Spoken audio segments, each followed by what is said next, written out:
Ma'am, हम्म। आपने ये जो रिवाइज क्लास है वो तो अपलोड नहीं किया ना? कल वाला हाँ कर मैम। कर तो दिया था। प्लेलिस्ट अलग से बना दी है इसकी, क्रैश कोर्स नाम से। Okay ma'am. चलो क्लास के ठीक है बाद मैम। पूछ लेना, मैं लिंक भेज दूंगी अगर नहीं मिला तो। ठीक है, ठीक है। सीक्वेंस ऑफ पार्शियल सम भी हमने देख लिया था, ये भी देख लिया था, नेसेसरी कंडीशन पे थे हम। कल वाले क्वेश्चन ट्राई किए यानिश? आप लोगों ने भी ट्राई किए कि नहीं? ठीक है। नहीं किया मैम मैम, मैंने तो आजकल ट्राई किया। टेस्ट चालू है। अच्छा, कॉलेज के? Yes ma'am. चलो ठीक है। अच्छा, आज टेस्ट। नोट्स इस सीरीज के, और आज हम पावर सीरीज भी कवर करेंगे, तो एकदम फोकस से अटेंशन से करना, फटाफट कराऊंगी मैं। पावर सीरीज तो बहुत ही छोटा टॉपिक है। तो जो ये इनके हैं दोनों के नोट्स पड़े हुए हैं, अगर एक दो पॉइंट्स मैं यहाँ पे मिस कर दूँ बताना, जो छोटे मोटे पॉइंट्स हैं वो अपना नोट से पढ़ लेना, और क्वेश्चंस भी साथ साथ इसमें 8-10 करके कुछ नोट्स कुछ अच्छा है प्रैक्टिस के लिए पढ़ेंगे। आपकी। अच्छा, थैंक यू। तो वहाँ से जाके पढ़ लेना, ठीक है न्यानीश? इन लोगों ने तो पढ़ा ही हुआ है। Yes ma'am. वो सीरीज और पावर सीरीज, उसमें कुछ कुछ क्वेश्चंस भी मिल जाएंगे, उसके आंसर अपना जब करना तो इन लोगों से मैच कर लेना ग्रुप में डिस्कस करके। जो रह जाएंगे मुझे बता देना, क्योंकि आंसर उसमें लिखे नहीं हुए हैं, इसलिए कह रही हूँ।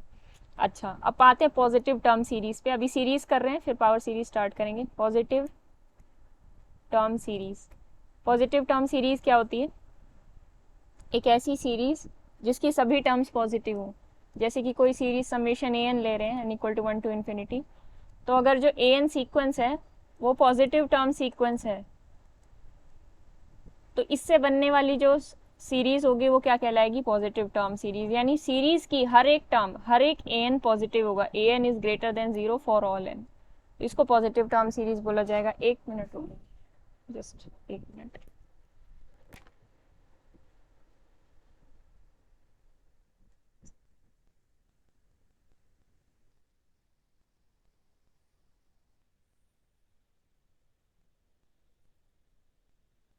ठीक है, अब इसका सीक्वेंस ऑफ पार्शियल सम क्या बनेगा? ऐसे लिख सकते हो, इसको डिनोट कर सकते हो समेशन के इक्वल टू 1 to n ए के, है ना? मतलब एस एन क्या है? एस एन क्या है? A one a two a n तक का सम। तो ये हो गया सीक्वेंस ऑफ पार्शियल सम। अब देखो, ये sequence of series of positive term है। सीरीज क्या है? पॉजिटिव टर्म की सीरीज है। तो जब आप एस एन माइनस वन निकालोगे तो वो क्या आता है? हम जानते हैं कि वो ए एन के बराबर आता है। सीरीज इस टाइप की दे रखी है कुछ, समेशन यू ए एन, तो एस एन माइनस वन क्या बनता है? A N. अब ए एन क्या है? पॉजिटिव टर्म सीरीज है, तो ग्रेटर देन जीरो या greater than equal to zero, जिस भी हिसाब से दे रखी हो सीरीज, पॉजिटिव टर्म सीरीज हो, नॉन नेगेटिव टर्म सीरीज हो, जैसे भी हो, तो उस हिसाब से ये ग्रेटर देन या इक्वल टू जीरो तो आएगा ही। तो इसका मतलब क्या हुआ? S n is greater than S n minus one, greater than equal to S n minus one. This is true for all n belongs to natural. So this implies कि S n क्या होगा? Monotonically increasing sequence होगा। अब इससे हमें क्या फ़ायदा होगा? जो भी सीरीज थी हमारे पास समेशन ए एन, ये जो भी सीरीज थी, इसका जो सीक्वेंस ऑफ पार्शियल सम आया है वो मोनोटोनिकली इंक्रीजिंग है। अब हम जानते हैं कि सीक्वेंस ऑफ पार्शियल सम और सीरीज का बिहेवियर डिक्टो सेम होता है। पॉइंट ऑफ कन्वर्जेंस अगर है कोई तो भी सेम होता है, मतलब सेम ही पॉइंट पे कन्वर्ज करते हैं, सब कुछ सेम होता है इनके बारे में। तो मोनोटोनिकली इंक्रीजिंग सीक्वेंस अगर आपके पास आ गया तो इसके पास दो ही चॉइसेस होती हैं, कल हमने डिस्कस किया था। इधर ये पॉजिटिव इन्फिनिटी को डाइवर्ज करेगा, या ये क्या बोलते थे हम, हाँ, या तो ये किसी नंबर एल को कन्वर्ज करेगा। दो ही चॉइसेस होती हैं, ऑसिलेट नहीं करेगा। ठीक है, तो ये सीरीज क्या होगी? ऑसिलेटिंग नहीं होगी। और हम जानते हैं कि मोनोटोनिक सीक्वेंस कब कन्वर्ज करता है? S n converges if and only if, कब? Series converges. बाउंडेड अबव जब होता है। हाँ, bounded above. Series okay. Converges वो सीक्वेंस। तो ठीक है, मोनोटोनिकली इंक्रीजिंग है ना एस एन। तो s n monotonically increasing sequence कब कन्वर्ज करता है? If and only if it is जब बाउंडेड बाउंडेड अबव है। अबव। तो आपको क्या कंडीशन चेक करनी होगी? कोई भी सीरीज दे रखी है, पॉजिटिव टर्म की सीरीज है, अगर आपने सीक्वेंस ऑफ पार्शियल सम के हिसाब से क्वेश्चन करने की सोची है तो बस आपको इतना शो करना होगा सीरीज की कन्वर्जेंस को शो करने के लिए कि ये क्या है, बाउंडेड अबव। सिमिलर क्राइटेरिया आप फॉलो करेंगे सीरीज ऑफ नेगेटिव टर्म्स के लिए, समझ गए? अगर ऐसी सीरीज है जिसकी Yes, ma'am. सारी टर्म्स नेगेटिव या जीरो हैं तो उसके लिए आपको क्या क्राइटेरिया फॉलो करना होगा कि इसका जो सीक्वेंस ऑफ पार्शियल सम है, मतलब series converges, series a n converges if and only its का sequence of partial sum is bounded below. Clear है ये लाइन मैंने कैसे लिखी है? Yes, ma'am. ठीक है, आगे Yes, ma'am. ज्योमेट्रिक। अब देखो ये थोड़ी बहुत एक्सपेंशंस हैं, मैं हर एक एक्सपेंशन नहीं बता पाऊंगी, log 1 plus x e to the power x, ठीक है, ये सब एक्सपेंशन पढ़ लेना। वैसे मैंने डाली तो हुई थी, मेरे को याद मैम नहीं। Yes, आपकी, ma'am. हाँ मैम, देखा है मैंने। आपकी जो नोट्स है Notes उसमें है। में- उसमें है। अच्छा, मैंने जो नोट्स लिख रखे हैं उसमें मुझे आज कहीं दिखी नहीं, मैंने सोचा मैंने डाली तो हुई है, पता नहीं कहाँ कौन सा पेज पे लिखी थी, वो लगता है कहीं इधर लास्ट उधर पेज उड़ पे गया, है। पता नहीं, मुझे दिखी नहीं। हाँ, मुझे याद था कि मैंने डाली हुई है, ठीक है, वहां से अपने पढ़ते रहना। और पावर सीरीज कर लोगे ना तो इनका रीजन ऑफ कन्वर्जेंस भी अब आराम से देख लोगे, उस पर हम आएंगे अभी कैसे चेक करना होता है। जियोमेट्रिक सीरीज क्या होती है? बहुत ही आसान सीरीज है, इसको हम बचपन से पढ़ते आ रहे हैं।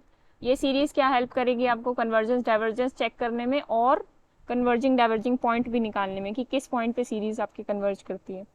ज्योमेट्रिक सीरीज की जनरल फॉर्म कुछ इस तरीके से होती है, A R plus A R square plus dot dot dot, ठीक है, इन्फिनिटी तक। इनफाइनाइट सीरीज ही हम ज़्यादातर पढ़ेंगे, इनफाइनाइट सीरीज नहीं भी पढ़ रहे तो कुछ इस तरीके की हो सकती है, अगर फाइनाइट सीरीज है तो इतनी टर्म्स हो सकती हैं, ठीक है।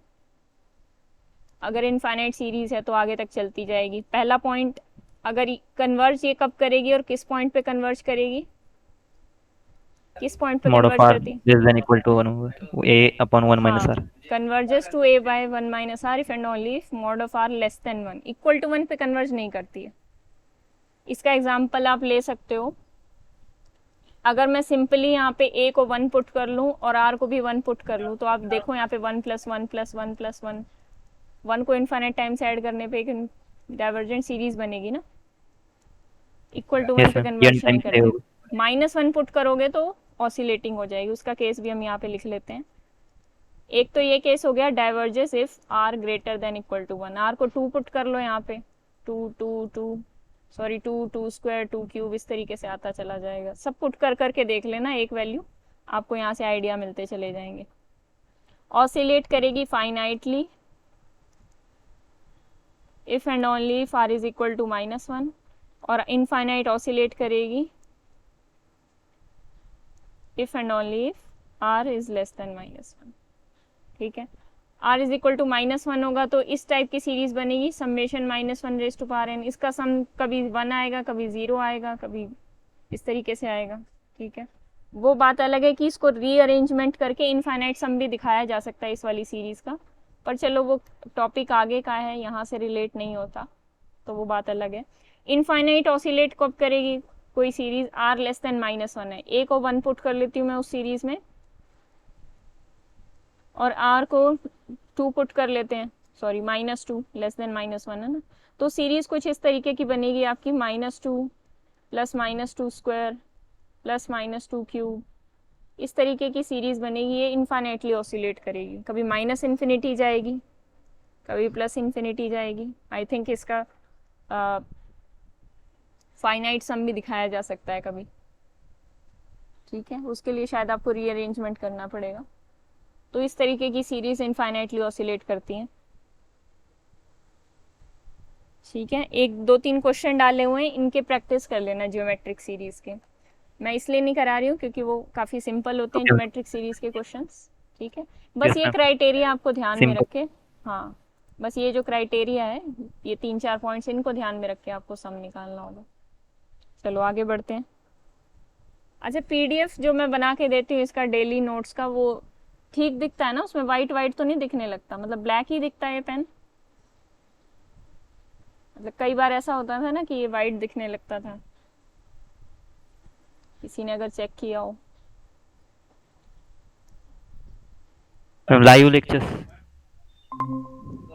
मतलब ये जो कराया जाता है क्लास में, इसका मैं पीडीएफ बना के दे देती हूँ ना, डेली लाइव लेक्चर नोट्स नाम के फोल्डर में। अगर आपने कभी चेक नहीं किया तो चेक कर सकते हो। डेट के हिसाब से मैं डाल देती हूँ। जैसे आप आज लेक्चर लगाया, आज 17 अगस्त है या 18 अगस्त है, तो उसका उसी नाम से डाल देती हूँ मैं पीडीएफ। उस फोल्डर में जाके चेक कर लेना। सारे फोल्डर खोल के देखा करो ओके ना मैम। किस में क्या पड़ा है। अपने आप भी खोल के देखा करो, फिर मेरे से पूछा हैंड करो। रिटन नोट्स देखे थे मैम। हाँ, हैंड रिटन हैंड नोट्स तो वो तो ठीक ही है, उसमें तो सब कुछ पड़ा ही हुआ है। ये तो जो लेक्चर में कराया जा रहा है, जो भी मैं लिख रही हूँ अभी बोर्ड पे, हैंडरिटन नोट्स ही उसमें मुझे ज़्यादा हेल्पफुल लगता है। Yes ma'am. मतलब एकदम हाँ वो तो है ही। इसमें कुछ ना कुछ अगर आपका क्लास में लिखना रह गया, ये तो उस लिए होते हैं और इसमें कुछ नहीं हाँ होता। मैम, उसके लिए मैं लाइव लेक्चर्स की नोट देख लेता हूँ।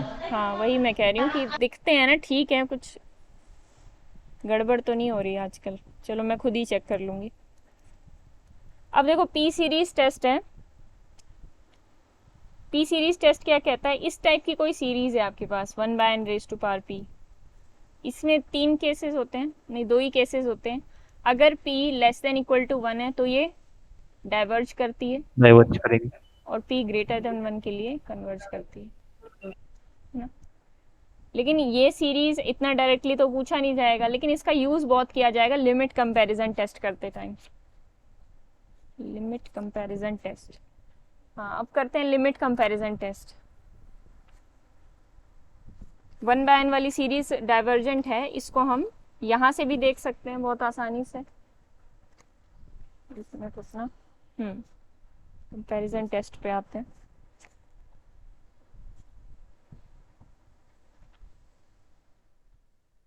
कंपैरिजन टेस्ट कैसे लगाया जाएगा, कैसे यूज़ किया जाएगा। कोई भी दो, देखो कंपैरिजन टेस्ट सबसे पहली बात आपको ये ध्यान में रखनी है कि केवल और केवल किस पे लगेगा, पॉजिटिव टर्म सीरीज पे। इन्हीं के लिए ये टेस्ट बनाए गए हैं, ठीक है। अगर पॉजिटिव टर्म सीरीज हैं आपके पास, कोई भी दो पॉजिटिव टर्म सीरीज है, समेशन UN और समेशन VN, इसमें से आपको एक का कन्वर्जिंग डाइवर्जिंग बिहेवियर पता है, तो दूसरे का आप कंपैरिजन करके निकाल सकते हैं। कैसे, अगर मान लें एक मिनट, अगर मान लें हम कि summation UN summation VN is convergent,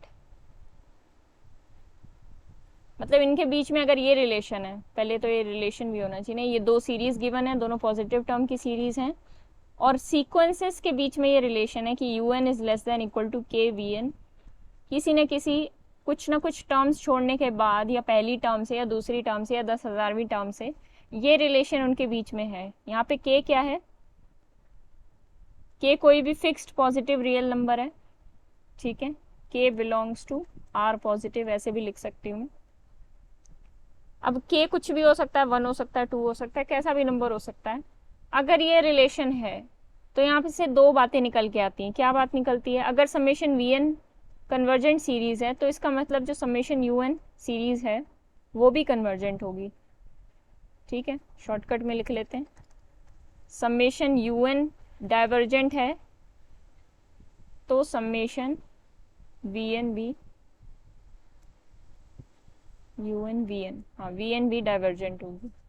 इसको याद रखने का तरीका अच्छा ये होता है, यहाँ से अगर इसको बोला जाए बड़ी सीरीज और इसको बोला जाए छोटी सीरीज, इनइक्वालिटी से, मतलब बड़े सीक्वेंस से जो सीरीज बनेगी अगर वो कन्वर्ज कर रही है तो छोटी वाली तो कन्वर्ज करेगी, और जो छोटे सीक्वेंस से जो सीरीज बन रही है अगर वो ही डाइवर्ज कर रही है तो बड़ी वाली डाइवर्ज ही करेगी। इस चीज से इसको याद रखा जाता है। अब इस के टाइम्स क्यों लिखा है VN? Directly UN is < VN क्यों नहीं लिखा?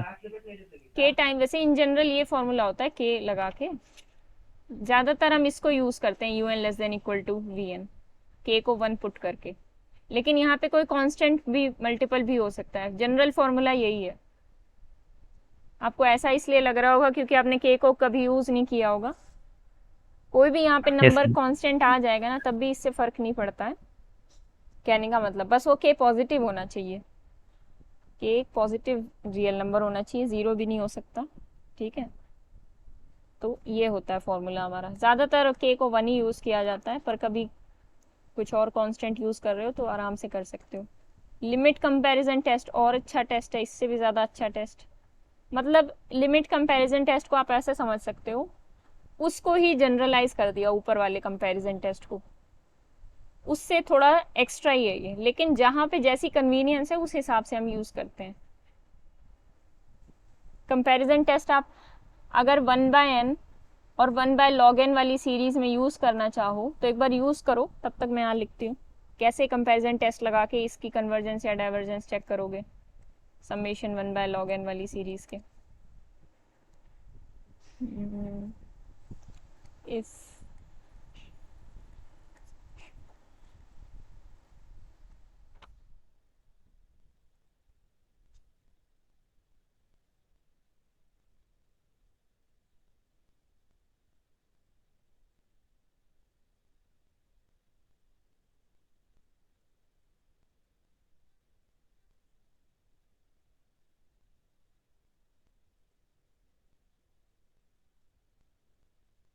कर रही हो ना try?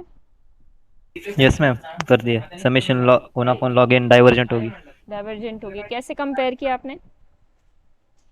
Summation 1/n is less than equal to summation of 1/log n। नहीं, मतलब लिखना है ऐसे, समेशन में नहीं लिखना है, सीक्वेंसेस को कंपेयर करना है। 1/n is less than equal to less than 1/log n। 1/log n, और ये हर n के लिए होता है, for all n greater than equal to 1। आप यहाँ पे ये लिख सकते हो, आपको पता होना चाहिए कितने n के बाद हो रहा है, एक आइडिया होना चाहिए, ठीक है।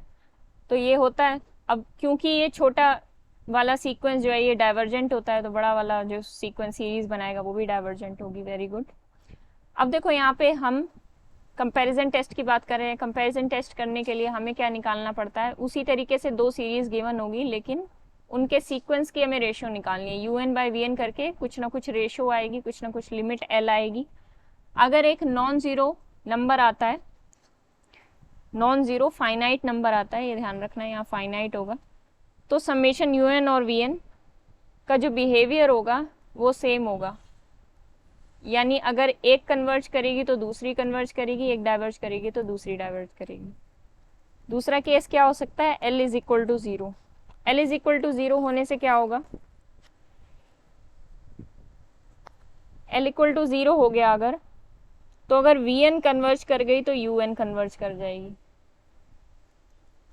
इसको याद रखने का भी तरीका बताते हैं हम। If summation Vn converge, this implies summation Un also converge। देखो अगर L 0 आ गया, मतलब ये अगर चीज 0 आ गई, 0 के बराबर, तो क्या होगा, इसका मतलब ये होता है, देखो दो चीजें होती हैं। डोमिनेटिंग बिहेवियर में बताना भूल गई, अब मैं बता देती हूँ, सीक्वेंसेस में वो रह गया। अगर कोई लिमिट आप निकाल रहे हो UN/Vn, किसी भी दो रेशियो में लिमिट निकाल रहे हो, ठीक है, अगर ये लिमिट 0 आ गई या इन्फिनिटी आ गई, इन्फिनिटी आ गई तो इसका मतलब क्या होता है, ये जो UN है ना, ये Vn वाले को डोमिनेट कर रहा है। UN is greater than equal to Vn, या k times of Vn, constant भी लगा सकते हो यहाँ, for all n greater than equal to m। मतलब इन्फिनिटी पे जाके ऊपर वाला नीचे वाले से बहुत जल्दी बड़ा हो रहा है, यानी ये वाला इन्फिनिटी की तरफ तेजी से भाग रहा है, इसलिए ये लिमिट इन्फिनिटी आई होगी। ये वाला पीछे रह गया इन्फिनिटी पे जाने में, इसलिए लिमिट इन्फिनिटी आई। अगर ये लिमिट 0 आती है तो नीचे वाला जल्दी से इन्फिनिटी की तरफ जा रहा होगा, इन्फिनिटी पे जाके ये Vn वाला जल्दी से इन्फिनिटी की तरफ भाग रहा होगा, नीचे वाला डिनोमिनेटर। तो यहाँ से आपको क्या पता चलेगा, UN is less than equal to Vn, या k टाइम्स ऑफ Vn भी लिख सकते हो, दोनों में k लगा लो, फिर ये ऊपर वाली बात नहीं बन गई। इसका मैं एग्जांपल देती हूँ, ऐसे क्लियर नहीं होगा। अब ये log n/n को आप जानते हो, कौन किसको डोमिनेट करता है, मैं ग्राफ से समझाती हूँ। ये log n का ग्राफ होता है और ये n का ग्राफ होता है। आप ये बताओ कि इन्फिनिटी की तरफ जब आप ऊपर ऊपर जाओगे y एक्सिस में, तो आप ये बताओ कि इन्फिनिटी की तरफ पहले कौन जाएगा, n जा रहा है, ये n जाएगा। ये log n बहुत धीरे धीरे जाएगा, ऐसे ही कुछ इस तरीके से जाएगा, और ये धीरे धीरे जाएगा, और ये बहुत तेजी से जा रहा है।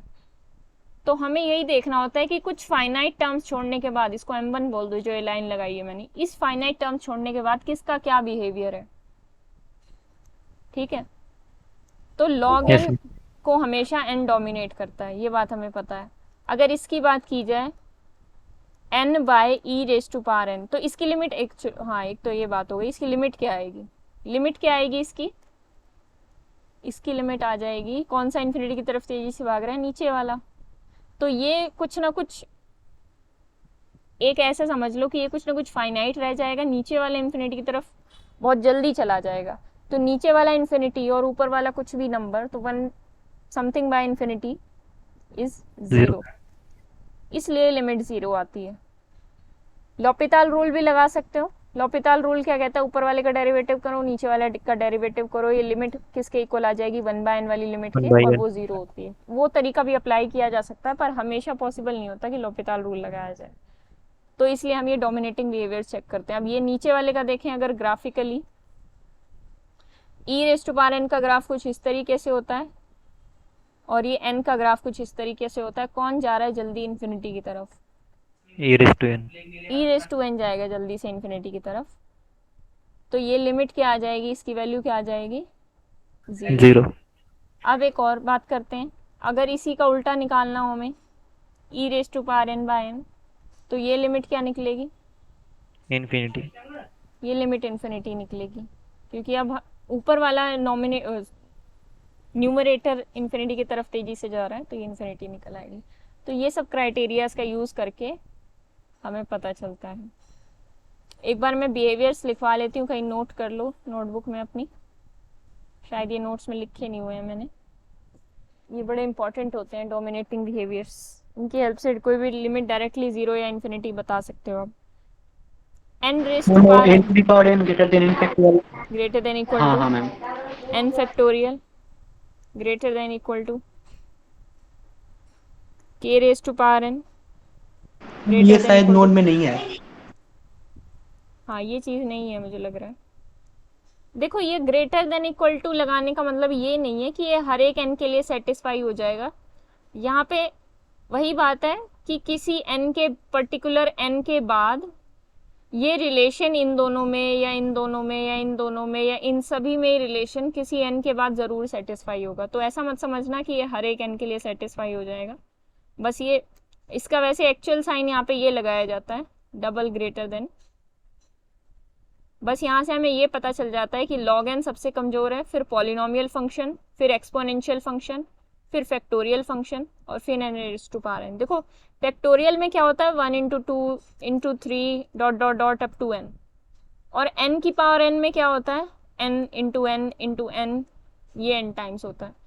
तो यहाँ पे देख रहे हो हर एक टर्म n से छोटी या बराबर आ रही है, इनका कंपैरिजन तो आप यहीं से करके देख सकते हो, Yes मैम।